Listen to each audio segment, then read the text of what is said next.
Hello, ladies and gents. We're going to do a live hour with random Q&A. I see I already got two people in the chat asking questions. Here's what we're going to do. Today's theme is short answers, more questions. So I'm just going to try to give short answers. So I might ask you to break your questions down into shorter stuff. Miss Bonamente, what to expect from Rahu and Sattva in Rahu Dasha in 8th house? So that's like a whole hour to answer that question. So just first of all, figure out what Rahu and Sattva means. Okay. Then second of all, see what other influences are acting on your Rahu and see how the other planets are configured in relation to your Rahu. And figure out what Rahu and Sattva in the 8th house is. And then you have your finger on the pulse of what's going to happen in your Rahu Dasha. Short answers, more questions. Prashant Harjal, how does retrograde Jupiter affect the native's chart? It makes him a little bit more countercultural with the morals and religious themes. That's the basic idea. Still Light. Hello, Vic. Hello, Still Light. Deep Gariwal. Do twin flames exist? What the heck is a twin flame? What is it, like a soulmate? Somebody tell me what a twin flame is supposed to be. Tim Barnes. Hello, everyone. Hello, Tim. Audrey Nash. I really wish that they would improve this chat window. The scroll is so atrocious. Audrey Nash, how were Brihaspati and Shukra created?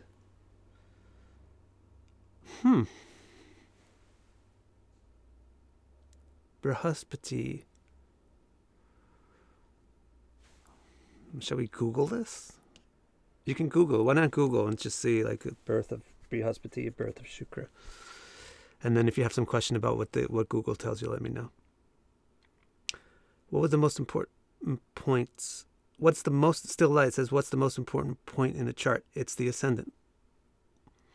Parisa says, hello. Hello, Parisa. See, this is fun. Short answers, more questions. And you can ask follow-ups. So now Deep has another question. When the moon is in the 8th house, with no planets in the other houses, that's not a question. I need a question mark. You got to put a question mark. But just answer your own questions. I'll just help you answer your own questions. Just understand what the moon in the 8th house means.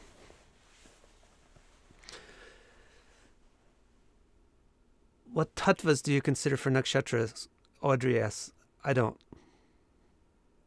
care about that because I never heard anybody in the Rig Veda or Taittiriya Brahmana talk about tattvas for nakshatras. So when I hear somebody, some sage from Rig or Taittiriya, tell me about the tattvas of the nakshatras, or if somebody brings it to my attention where I missed it, then I'll start to care about it. Otherwise, I'm not going to chase people's ideas all around the world. I got enough. More than enough fuel for understanding the nakshatras from what's actually in the Nakshatra Sutra than from what's not.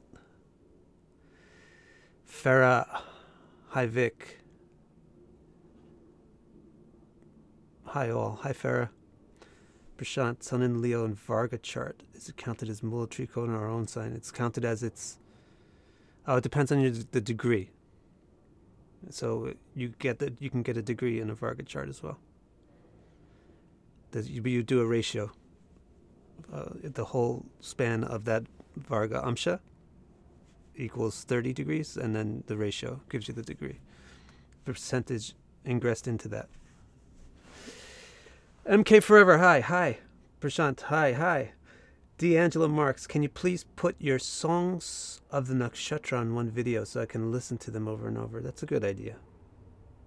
If you do the Nakshatra Sutra class, now I should give you a link to that, right? If you go to radicalastrology.thinkific.com, let's type this in and see if it works. Radical Astrology www.thinkific.com. Is that going to work and give me a link? No. You can copy and paste it. Let me make sure I'm giving you the right link. This site can't be reached. Hang on a second. Let me give you the right link. Radical Astrology. Thinkific.com. I just spelled it wrong. If you go to this site, you'll see some of the online courses that I do. And if you do the Nakshatra Sutra course there, that will include just a video, a pure video of that Nakshatra Sutra song. All right.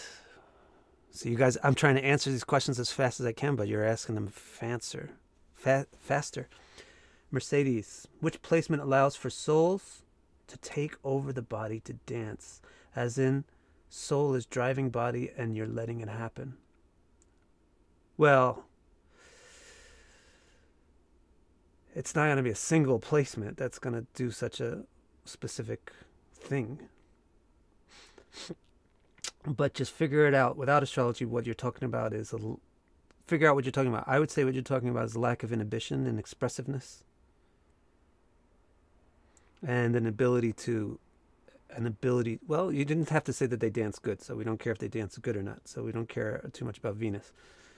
But we care about a lack of inhibition and expression, and that would allow that inner thing to come out unfettered. So you would want to see Mercury. Mercury should be pretty good. Or maybe pretty bad.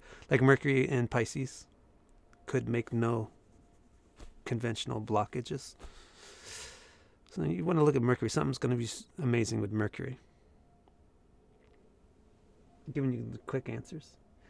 Rahu and Ketu in each other's nakshatras. They don't have nakshatras. Ask me another question if you don't understand that. Gita Rashi Hi Vik. Hi Gita. Shiva Kumar Acharya. Saraswati Yoga gives authorship? ? Of course, because Saraswati Yoga makes you smart. So then you're more likely to be able to write a book. Melinda St. Clair, fatal degrees. This is called Mrityabhaga. My daughter has a rising ruler at a fatal degree, Aries. Mars in Libra. She's had a problem with her eye. Should we look into it more with the doctor? Definitely. The fatal degree, what makes usually makes a physical defect. So if it's a first lord and a fatal degree, and you have a suspicion about the eye, then don't sit around and wait. Go check it out with the doctor. Prashant, what is more important for timing events, transits or dasha? Prashant, what's more important for eating, your mouth or your hand? Bad example. Your mouth or your teeth? Better example. So you have to use both of them together, okay? Not my problem, says Hey Vic. What's up? Hey, not my problem. John Barker, is there astrology in the Gita? Actually, there's a little tiny bit in chapter 8. In chapter 7, Krishna said that yoga will allow you to... in the whole book, Krishna says that yoga, this thing called yoga, will allow you to become free of karma and therefore escape the cycle of birth and death. And in chapter 7, he says that the culmination of yoga begins with doing your duties responsibly, and then it progresses to being able to focus your mind because it's not distracted by what it wants to do, because it's purified itself by doing its duties. So the second step of yoga is to focus the mind on what you want it to focus on. And the third step of yoga is to feel emotional connection to the object upon which you're focused on. It's called bhakti. And then in chapter 7, Krishna says this bhakti is the supreme way to get out of karma cycle and birth and death. So then in chapter 8, Arjuna asks a question about that. And says, how does that work? And Krishna in chapter 8 gives some of mechanics about how it can work, how the mechanics work of getting out of samsara. And in that section, there's some references to astrology of Uttarayana, for example, like today, right? Today we're entering Uttarayana. So this would be a more auspicious time for people to die, because the sun is now gaining in its power. Similarly, the mechanics are that those who die, because the yogi controls the time of birth by will, so they wait for the Uttarayana, they wait for the daytime, they wait for the planets to be bright and have phases and things like that. So Krishna mentions that in chapter 8, but then he says this is completely unnecessary. Also in the same chapter, he says it's unnecessary to try to do it mechanically, because in chapter 7 I just told you, he says that the bhakti, or emotional connection to me, to the ultimate reality, is the best way. And if you have an emotional connection to the supreme truth, then you don't need to work on mechanics and have techniques and stuff like that. So he mentions astrology, some aspects of astrology in chapter 8, and then he says it's not really necessary for a truly advanced person. Interesting question. Miss Bonamente asks, Rahu and Ketu in their own nakshatras. They don't have a nakshatras. Planets don't own nakshatras. If you have a question about that, ask it again. Neil Stevens, any plans to continue your translation of Srimad Bhagavatam, or are you currently strictly working on astrology? Yeah, I do plan. I'm like 80% done with the 4th canto. It's just that the transits in life have been weird lately, and I haven't been able to work as hard as usual. So give me a while. Gita, how important are transits? Super important. Not my problem. Middle of houses versus beginning of houses, KP method. Not my problem. I don't understand. Ask it again in a different way if you want. Soul, can you talk about the effects of Ketu Dasha? Well, just in general, the only thing you know about Ketu Dasha is that it's Ketu's Dasha. So the only thing, right? In other words, in everybody's chart, they have a different kind of Ketu. So everybody's going to have a different Ketu Dasha. But for everybody, it's Ketu. So the nature of Ketu is going to be the general background nature of everybody's Ketu Dasha. So if you took a level 1 course and you studied Ketu, then you already know. That's why it's so important to do level 1 stuff. Right. Carefully. So Ketu Dash basically is about withdrawing from things, pulling away from things, going more inside, going deeper.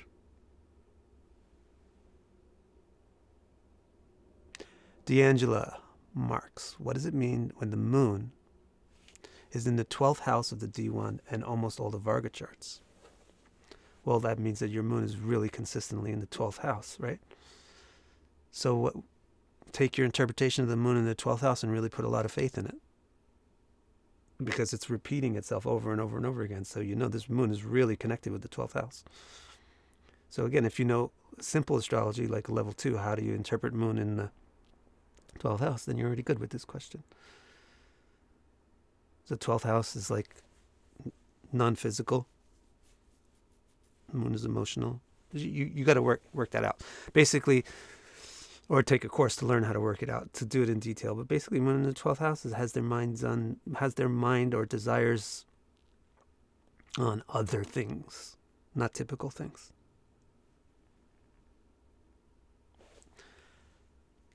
Audrey, can you explain the Panchanga yogas and karnas?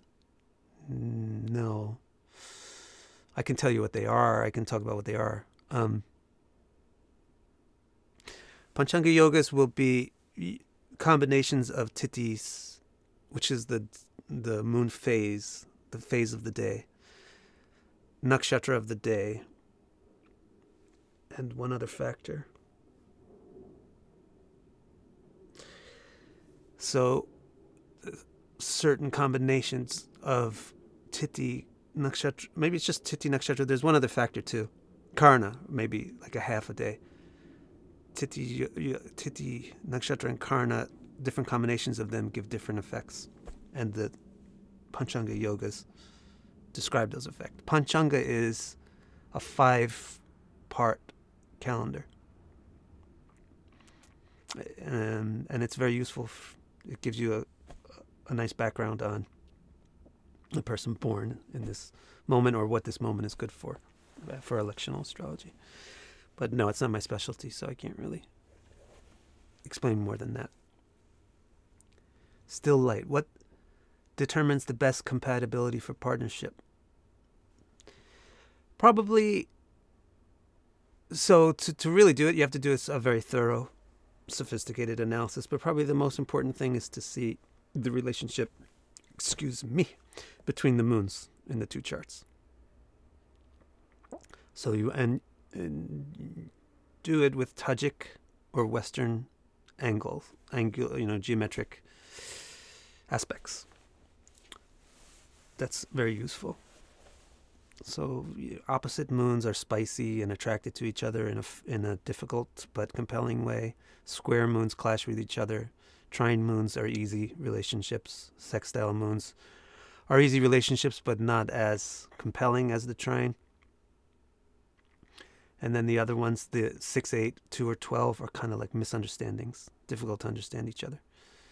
So you do that with moon, and then the next most important would be Venus. Compare the Venuses. Next most important would be ascendant. Next most important would be sun. And then to go even more thorough, don't just compare Venus to Venus or moon to moon, but compare Venus to moon, etc. And if you do Vic DeCara, here's another plug. http://vicdecara.com/r4. You get the link to my compatibility report, which does all that stuff.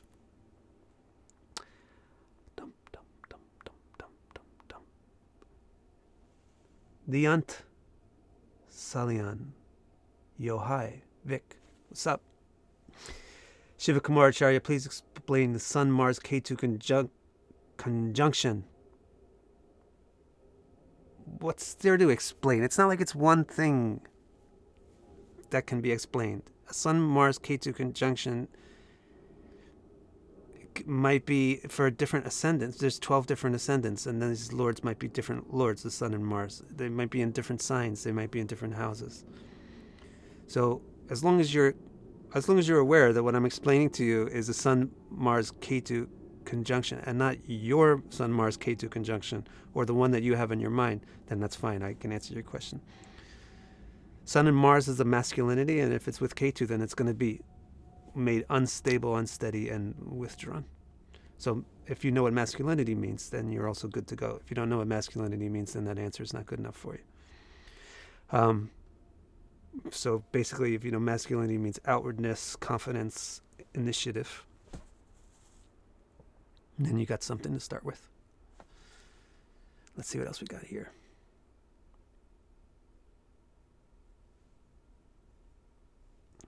No matter how fast I try to go, you guys ask questions faster. Now I even have to try to... I got a lot of scrolling back. Boldly Jacoby says, I have a beautiful office. Thank you. This is not actually my office. This is just where I do my videos. I don't even have an office. I don't even have a room. Cool. Hi, everyone. Sorry, Vic, I forgot that you do not count planetary rulerships of nakshatras for good reason, but I'm still fixed on my prior knowledge. Farah Jade, using the equal house system. Equal house system. What degree of orb is used for conjunctions, and how much stronger will a planet be if it is at the house cusp? Equal house system is not the system I use. I use a whole sign system, which is different than equal house. Equal house means the houses are all 30 degrees. Now, in a whole sign system also, the houses are all 30 degrees. But in a whole sign system, those 30 degrees are exactly the 30 degrees of the signs. So, for example, if the ascendant is 23 degrees Capricorn, then all of Capricorn is the first house. In a equal house system, midpoint, then 23 degrees Capricorn, the first house will span from 15 degrees prior to that to 15 degrees after that.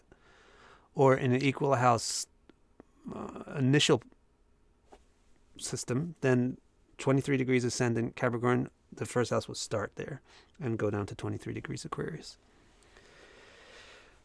So what's the degree orb used for the conjunctions? How much stronger will a planet be? The way that I measure conjunctions is I say I give a 15-degree span, and if point A is 15 degrees away from point B, then there's zero effect. And if point A is 0 degrees away from point B, then there's 100% conjunction. And I just do a linear ratio, although it should actually be a nonlinear ratio. One day I'll update that. And also, with conjunctions, people like Ptolemy and probably Varahamihira, they note that declination is important. It's not just latitude, but it's also longitude. That's important because if Venus is here and Jupiter is here, usually we just think along this way, Jupiter is here, Venus is here. But actually the planets go like this too. So if Venus and Jupiter are both in the same point here, but Jupiter is here, it's not the same strength of conjunctions as if Venus and Jupiter are there. So you also need to think about declinations when you think about how strong and exact a conjunction is. And also the planet with the higher declination has the upper hand or controls the conjunction.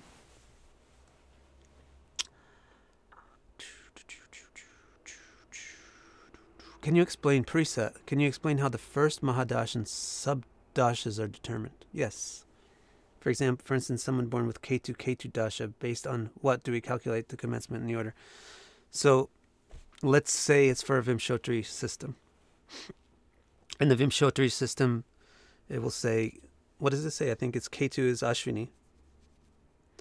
So there'll be 3 nakshatras that indicate each planet in a particular order, in the familiar order that everybody's used to. So if you're born with the moon right at the beginning of that nakshatra, like literally right at the beginning, then you would have the full span of that dasha in front of you when you're born. The more that the moon has entered into that nakshatra, the more of that dasha has already transpired prior to your birth. So if you're born with the moon halfway through a nakshatra, then you will be born halfway through the dasha of the planet that's associated with that nakshatra. Got it? ZZ, hi Vic. Hi ZZ. Audrey Nash, will you please consider having Achala and Govinda Das on your channel to talk about this? To talk about what? And I don't even know who these guys are. Lipin Tree, when you started out, did you think your own chart was awful? Well, to be honest, the sidereal chart, which was where I started out, had debilitated Saturn in the 4th house, debilitated Mars in the 7th house, which is pretty awful. And so I was trying to wrap my head around what that means, since actually it's pretty rare that I hadn't lived in a good situation. I mean, I guess I lived in an ashram for a long time, but even in that setting, I usually have my own space, my own little room or something. And I'm not violent in relationships, or I'm not independent. I'm very relationship oriented. So debilitated Mars in the 7th house, couldn't figure that out. But even with that chart, I was more thinking like, wow, look at that moon in Taurus and in Rohini in the 5th house, and Jupiter and Chitra in the 10th house. So no, I'm not of the type where I think that things are awful. I mean, I'm the type that thinks there's good and bad side by side. Even when I look at myself. Pratap. Leo ascendant having conjunction of Saturn, Mercury, Sun, and Libra. Tell me about my relationship and marriage. You know what I can tell you, Pratap? victorcara.com. victorcara.com/ I would recommend R3. the third reading, an astrological guidance reading. Miss Bonamente replied to Parisa that she thinks it only applies to Vimshottari. No, it doesn't just apply to Vimshottari. It applies to any, this is the way any Nakshatra Dasha system works. The thing that's different is any, like Ashtotari or Kota, whatever those other ones are, they just have different lengths, different orders, and they assign different planets to different nakshatras. But the theory, the fundamental theory of where the moon is in relation to that nakshatra is the same. You know. Still, like, do constellations have a role now that tropical charts no longer anchor on it? Yeah, but the constellations are not the zodiac constellations. The constellations are the nakshatras. Floating wisdom. Hi, I've noticed that the outer planets conjunct moon definitely have an effect. Any comments? No comments because I don't use the outer planets. John Barker, how does Saturn deepen or awaken Atman? By ridding you of garbage. By throwing out the things that are not Atman. That's how Saturn gets you in contact. Zizi Lowell, Babushka, why do we get attracted to one person so strongly? It's probably because you have a very strong opposition. Like a moon is, the moons are exactly opposite, Venus are exactly opposite. Or you may have, in the composite chart, or an overlay chart where the two charts are put together, you may have Rahu Ketu very strongly on the partner's moon or Venus or something, or Rahu Ketu on each other. I think that was your question, right? Astrologically, why do we get attracted to one person so strongly? Non-astrologically speaking, it's because you feel very strongly that the person has something that's going to make you happy. Shiv Kumaracharya, hey Victor Karaji, explain the difference between Lagna Nakshatra and Moon Nakshatra. The difference is that the Lagna Nakshatra is the nakshatra for the Lagna and that the ascendant is in, and the Moon Nakshatra is the nakshatra that the moon is in. So the ascendant nakshatra has no additional symbolism to add to it. It's just activating the nakshatra itself and making it a background canvas for the whole chart. Whereas the moon has some of its own symbolism because it signifies emotions, desires, and opinions. And so the moon can interact with the nakshatra more than the ascendant does. And you should, as I explained in a lot of my videos, you should take the two together. You should take the ascendant nakshatra and the moon nakshatra and compare it, and you should take the nakshatras of all the planets, especially the more prominent and important planets. Jade Tix. My question is, thank you, she says, how can I relate nakshatras and signs that have different essences and are combined on a planet? For example, moon in Sagittarius with Jeshta. Well, the rule of thumb is that when you... So you'll always have to do this. You'll always have to do this. Because there's always going to be something that is of a different essence to the thing that you're looking at. Unless you are like, have an angelic birth. When everything just goes totally easy and right for you. So whether it's a nakshatra and being in a strange sign, or whether it's a sign being in an unusual house, or a planet not matching that particular sign, the essence of a planet not matching the sign that it's in, or having an amsha, like being in Leo Navamsha, but Aquarius Rashi, there's always going to be something where, what do you do with this? These are indicating opposite things. So the general rule of thumb is where the two factors affecting a single point are synergistic or harmonious, point in the same direction, you get good positive effects because energy goes in the same direction.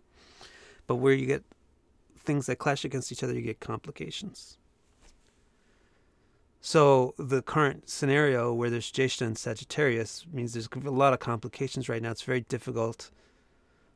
It's very difficult to be like a morally truthful, forward person in this day and age because Jeshta is political, but Sagittarius is ideological. So there's a big mix-up with politics and ideology these days. It's politics runs rampant over all the so-called educational institutions and all the so-called spiritual movements and all that. This is full of politics and backstabbing and power plays, all just to make money. That's just the way it has been for many, many centuries. And that's why it's complicated to have a planet there. Miss Bonamente, I also don't use Pluto, so I can't really comment on a Pluto conjunction. Well, Vuchka, why do we get attracted to one person so strongly? Wait, you already asked that. Any correlation with two people's timing of transits now? She asks. Yeah, because if you have a planet in a trine, if you have two planets in trines to each other, like if I have a moon in Capricorn and you have a moon in Taurus, and they're actually pretty close to the same degrees, then we have a strong trine. Then transits are going to affect both of us at the same time. Because our birth charts have this point in a trine to each other. Planets tend to affect trines, especially Jupiter. So, yes, it does also have to do with the transits will cause feelings and events to happen in the two people's lives in a synchronous way. Sandy wants to know what extent Panchang is useful in prediction. I do a lot of predictions and I never use the Panchang, so it's not that important. However, if you can use it, if you get into it and use it, then I think it would be great. Like Panchang explains a couple of important things. It's good, more in prediction, yeah, it's good for understanding like a basic nature of a chart before you start getting into details. You look at the month in which they were born. What was the month, the nakshatra for the month? What was in the Panchang at the time they were born? It's helpful. But if you don't use it, it's not like you're missing out on the main bulk of what you're going to do with astrology.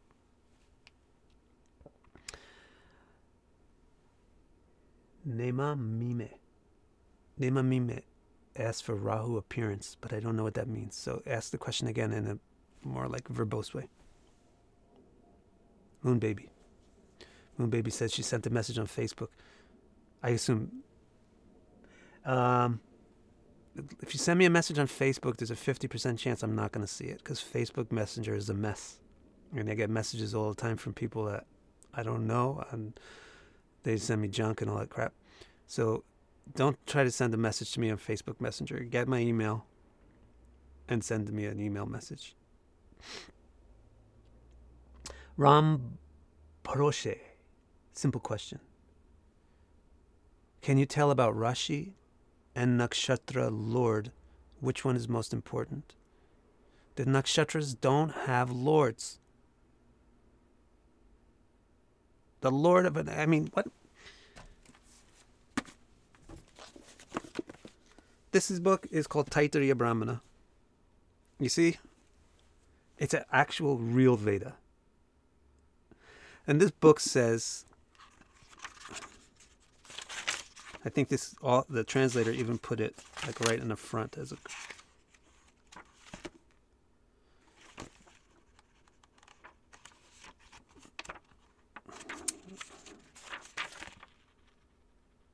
I thought that he like put it as an intro.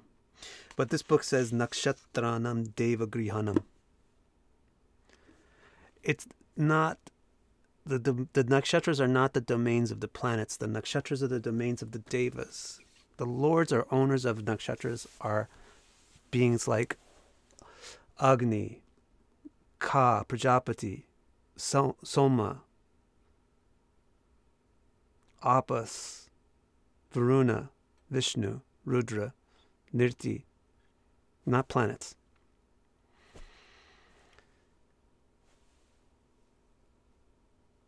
Deep, Garawal, how to help oneself from not obsessing about someone. Rahu in the 11th house, Purva Palguni ascendant, Magapada 2 rising. Purva Palguni ascendant, Magapada 2 rising. Well, I don't know what some of this stuff means, but how do you help yourself from not obsessing about someone?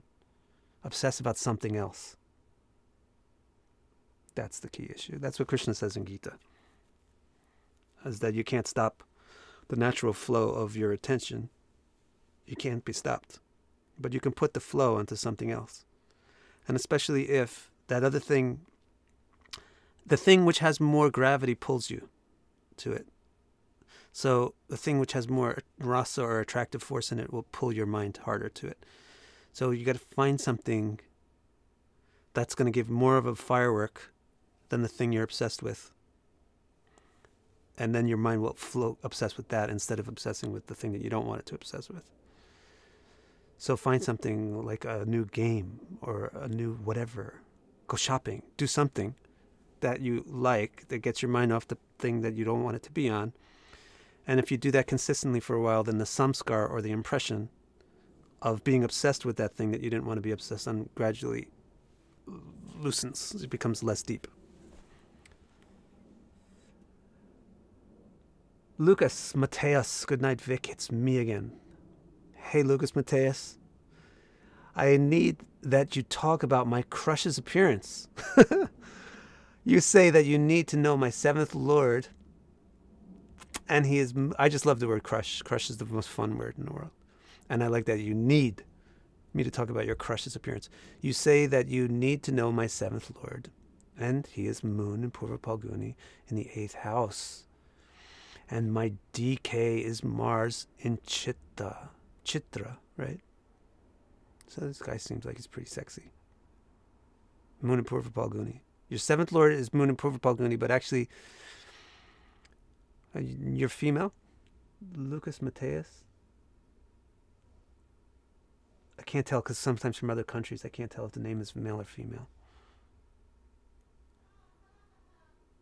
But if you're a male, then to have the moon in Purva Palguni means you're going to hesitate a bit and hesitate in sexual and romantic relationships and expect the partner to take action.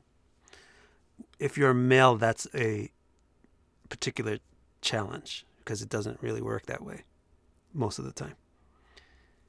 So, but if you're female, then that's it actually works pretty okay, but still you may need to actually stop being so shy and just go out and get this person.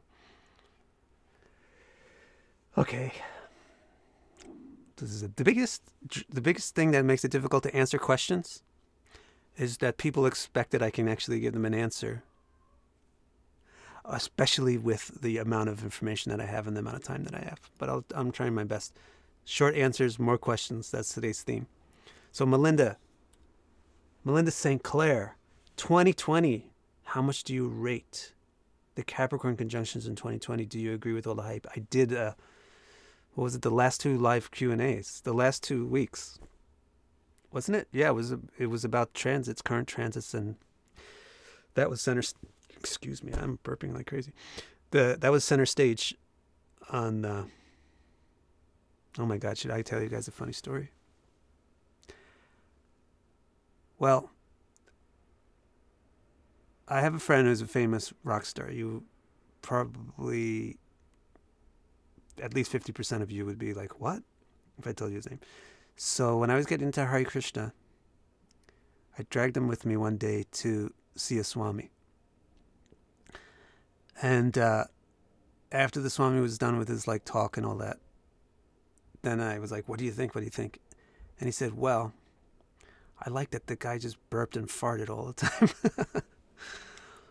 That's my funny story, because that's kind of he thought, well, he's not self-conscious or something. But actually, that's just in Indian culture is not really to be so self-conscious about those kind of things.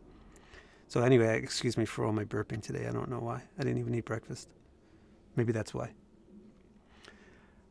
Yeah, so back to this question. How much do you rate the Capricorn conjunctions in 2020? Yeah, they're really important. I'm really, by which I'm talking about Saturn joining with Ketu in Capricorn and staying with Ketu for the whole year.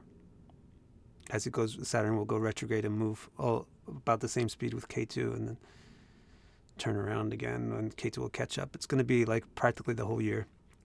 So we talked about that in the past 2 weeks, and I think that's center stage for this year. And I gave interpretations for what it means in the past 2 videos. So go to the channel videos page and you can get those last 2 weeks videos to see. Look at this chart look at this question from Still Light. How to grasp the core of a chart. What a nice question. You start with your... you got to start with the rising sign. And compare the rising sign and the amshas of the rising sign, especially the navamsha. Get a feeling for what the ascendant is all about.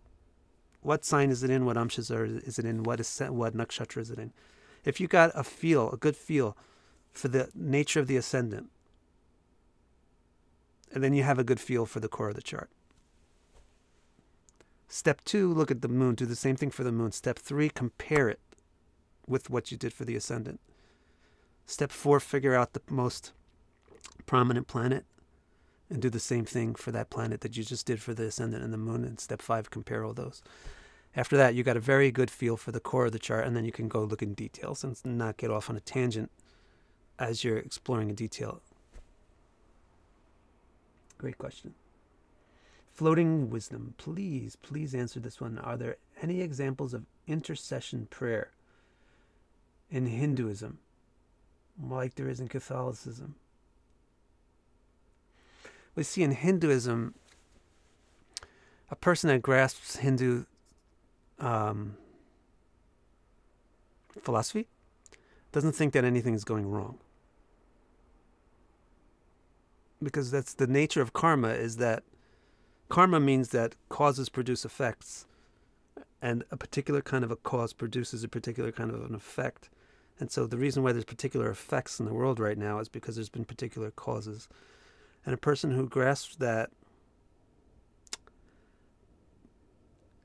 doesn't really think that there's a need for an intercession. Meaning, at least the way I grasp the concept of intercession, which is like, please stop this from happening. Because it's happening because you caused it to happen. So what's the need for stopping it to happen? Actually, you need to experience the effect of what you did. But of course, there's prayer, like a sense of prayer, which would be called Vijñapti, which means where what you request from the devata or the god is like that one prayer. It's, I don't know if this is actually a Christian prayer or like an Alcoholics Anonymous prayer or something, but the Serenity Prayer. That's a cool prayer. I don't have it memorized, but it's like, God grant me the serenity to understand the things I can change and the things I can't. Something like that, right? That's kind of like an enlightened way of requesting help from the divine powers. It's not like, hey, stop this from happening, but grant me the capacity to be graceful and wise about how I interact with what's happening.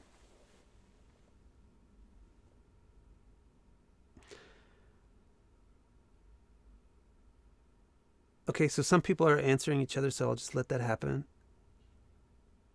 Then Shivani. Hey, Shivani, is this Shivani Gupta? Hello. Mars and Chitra conjunct Saturn in the 12th house for Scorpio ascendant. What will be the result? You're trying to break my brain. I do readings all day long, and now you guys want me to do readings for you in three minutes on this thing.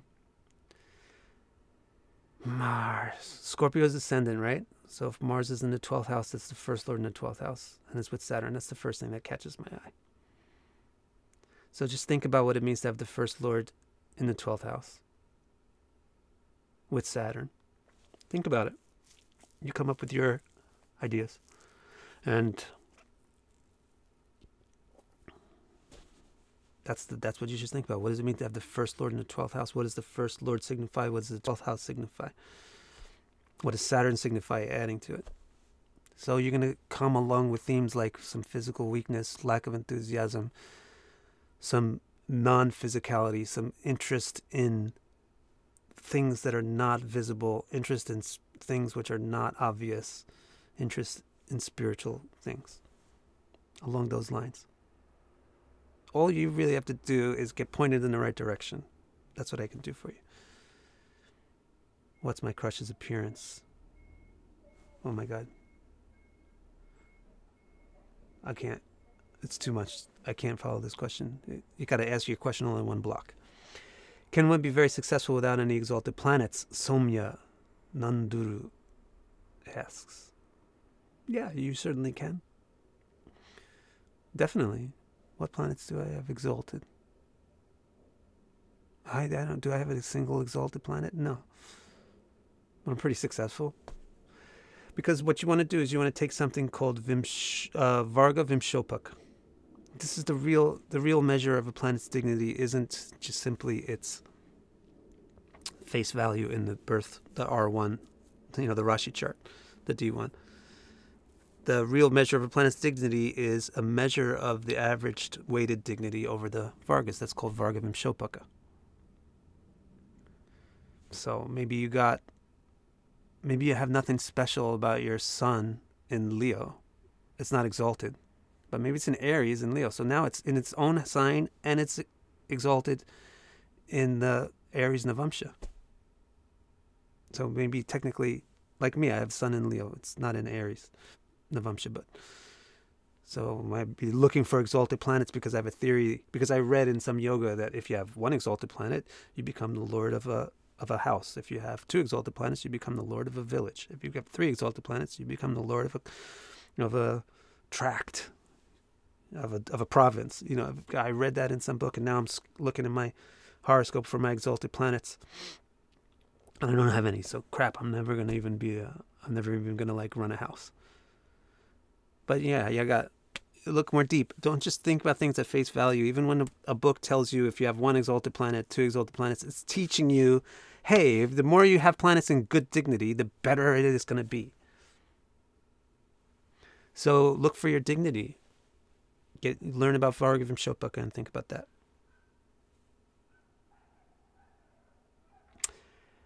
How are parivartanas timed? This is from Pamela Richards. How do we know which dasha is active? Either one of the planets involved. Parivartana is a mutual reception. I'm learning the Western terms for these things. Or a house exchange. That's called parivartana. Like if you have Venus in Gemini and Mercury in Taurus. That's a parivartana. So it would be one of the easy ways to expect that where this would come to the fore would be in a Venus or a Mercury Dasha. Any dasha that would trigger or signify Venus or Mercury. Not my problem. I love this. The username is not my problem, and the icon is a Saturn glyph. So not my problem as whole signs are said to be the oldest house system, and apparently quadrant houses were used to determine strength. So how did they divide the dynamic chart? Cusp as middle of the house at the beginning. I don't know. I don't think they used the dynamic chart until later on when they came up with the dynamic theory. And then the first theory was, as far as I know, the first theory was periphery. I might be wrong. And so just look up the definition of how he does it, and then you'll find out. But I don't know. I'm not a historian on this. Shiv Kumar says Titi is all about relationships, Karna is all about karma and career. I don't know. Lil Pine Tree. Now I got how you say this. Lil Pine Tree. What is the significance of the yogi point, a yogi of a yogi, duplicate yogi? I don't know. Isn't this fun? I can just say it. I don't know. Ask somebody who knows.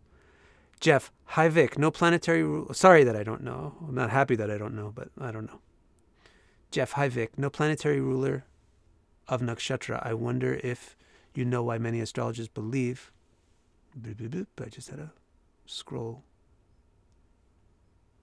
malfunction. So now I got to find this thing that I was just reading. Where are you? Where are you? Where are you? Anyway, this means I'm going to skip some people, which I didn't want to do.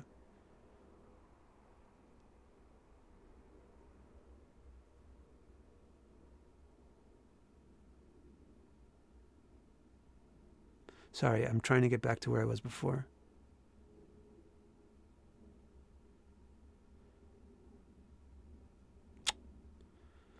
I hate when they do that.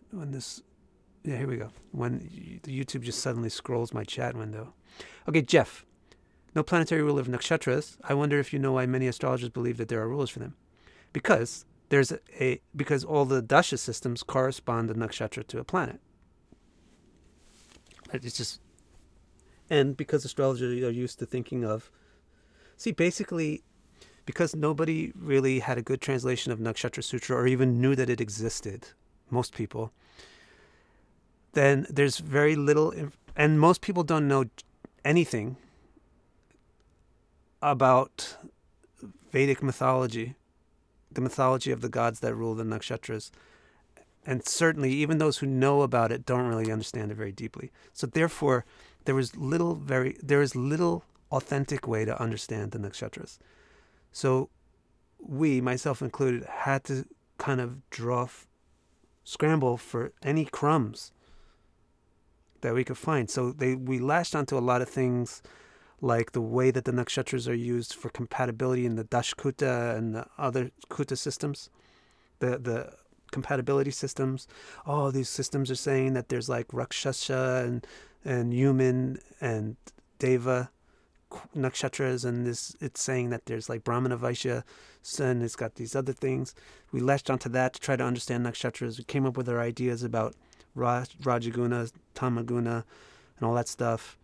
We came up with ideas about nakshatra padas and navamshas. We came up with ideas about planets ruling nakshatras and how that has to blend with the planet that rules the sign that the nakshatra is in and the navamshas that are in the nakshatra. We came up with all kinds of ways to try to understand the nakshatras because we didn't have the tools to understand it indigenously. But that's what I worked on for the last 5 years. Or if you count my whole life, really. I mean, ever since I was 18, I've been studying Vedic theology and mythology. So as far as understanding the gods, I've been working on that since I was 18. That's 30 years now. So now we do have that. So you don't have to. But the reason why people think there's a planet that rules the nakshatra is because that's how they're used to thinking of Rashis. And so that's the way they think of nakshatras. And there is a planet that correlates to a nakshatra, but that's per each dasha system. Right? So one dasha system will say Ketu is Ashwini, another dasha system will say Sun is Ashwini, another dasha system will say Venus is Ashwini. Because there's no permanent correlation of any of those planets to Ashwini. Ashwini is Ashwini, it belongs to the Ashwini Kumars and it has a certain nature to it. Horses signify it. Twin horses. But for the purpose of timing the dasha system, one system says if you want to use this timing system, then consider that nakshatra to be relevant to this planet.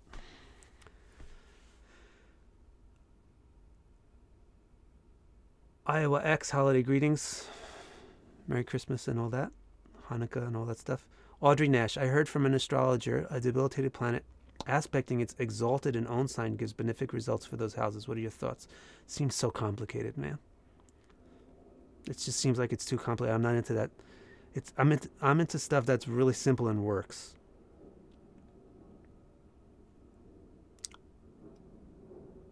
That's what I'm into. So I'm not really attracted to those kind of things.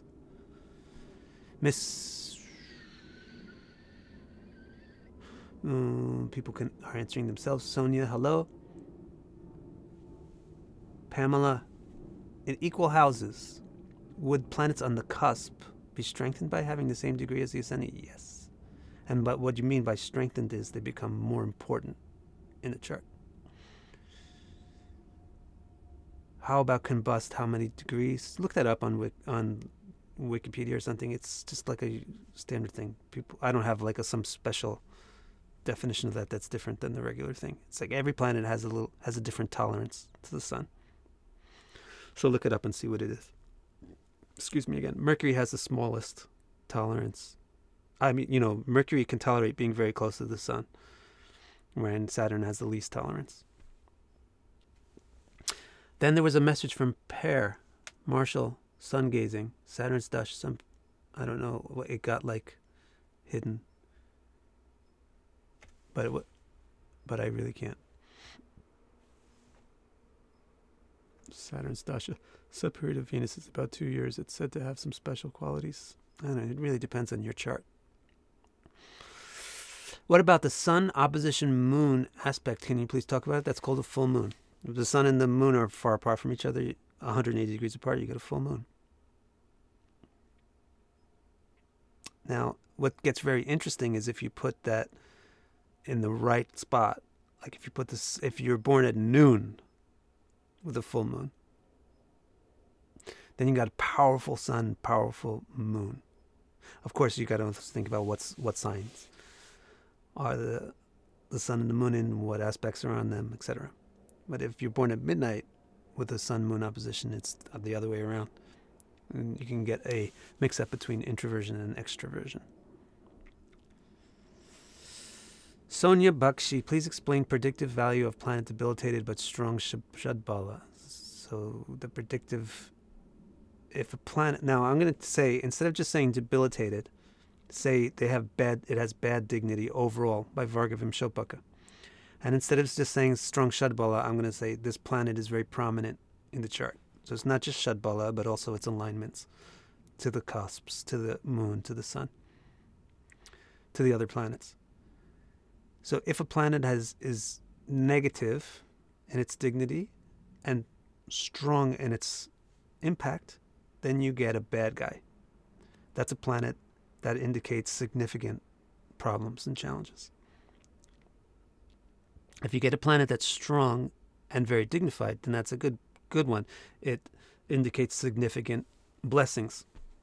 And if you get planets that are weak, whether they're strong or good isn't really that. If they're weak or not prominent, then whether they're positive or negative in their dignity isn't that important, because they don't make very dominant effects anyway on their own. Through their aspects on other planets, they may.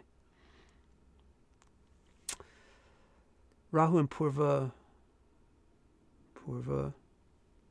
Bhadrapada.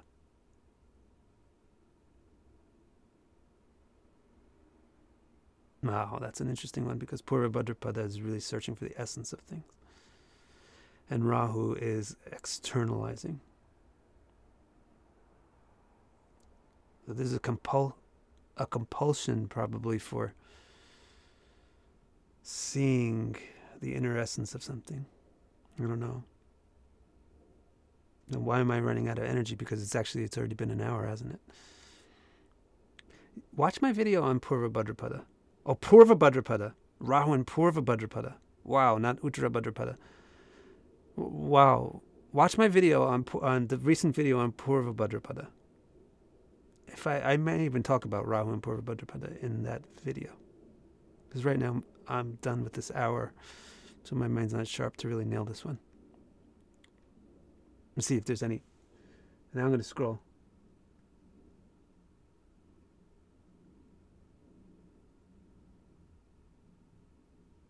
My sidereal observer.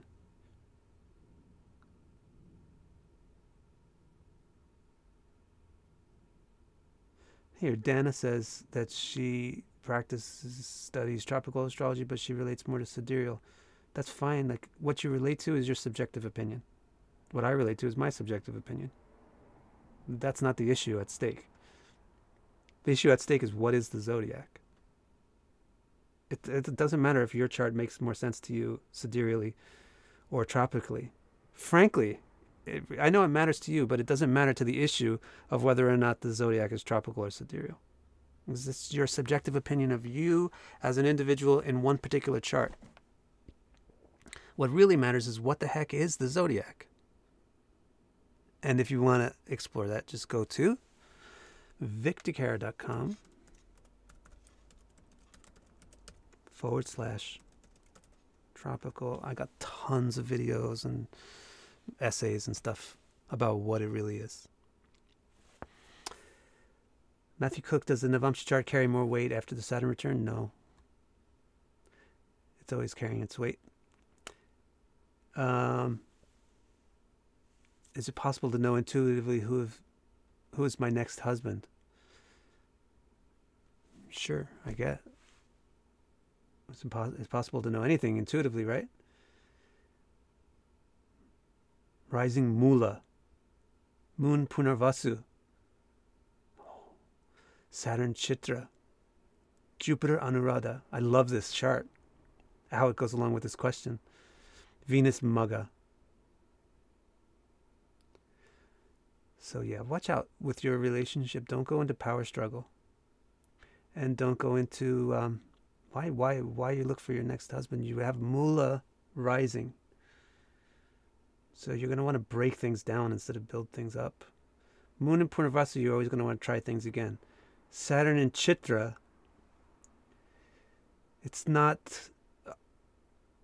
Saturn in Chitra is not bringing out beauty and love and romance and things like that. But Jupiter Anuradha, maybe that's why you want another marriage. So my suggestion is, don't rush into your next husband. Get a boyfriend and see if you can break him. But that's what Mula does, break. If he doesn't break a lot, then you can marry him.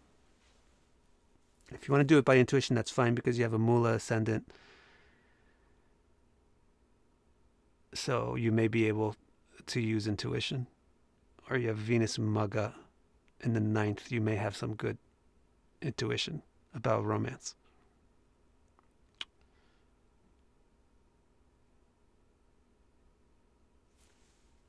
Let me see, I think I'm supposed to stop, but this was fun, right? I like this. I tried to go fast, right? Short answers, more questions. The thing was, I started off really fast, right? But I kind of slowed down and talked about some questions in more detail, and then I just couldn't keep up with you guys. But I guess I'm just going to have to be detached at this point and say thank you, everybody. Yeah, Neil, let's do one on Chaitanya Mahaprabhu. The thing is, most people don't even know Chaitanya Mahaprabhu.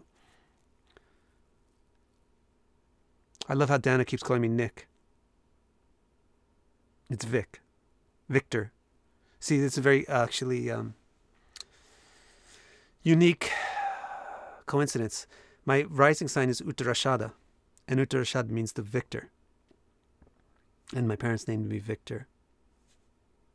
It's kind of funny. But they didn't know anything about that kind of stuff.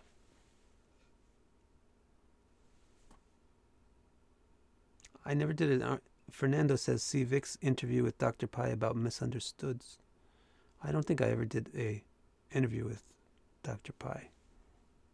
Oh, I did, didn't I? A long time ago. He interviewed me.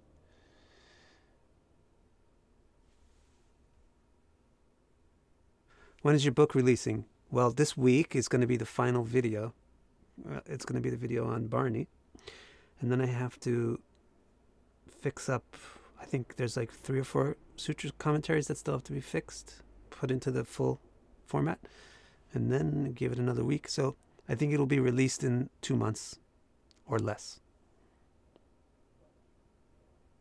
All right, I better go. I need to go. This was really fun, though. I like this quick method. Next time, let's do it again, and I'll try to be even quicker. Quick is fun, right? Okay. See you guys later. No, I don't believe that we're going to be controlled by reptiles.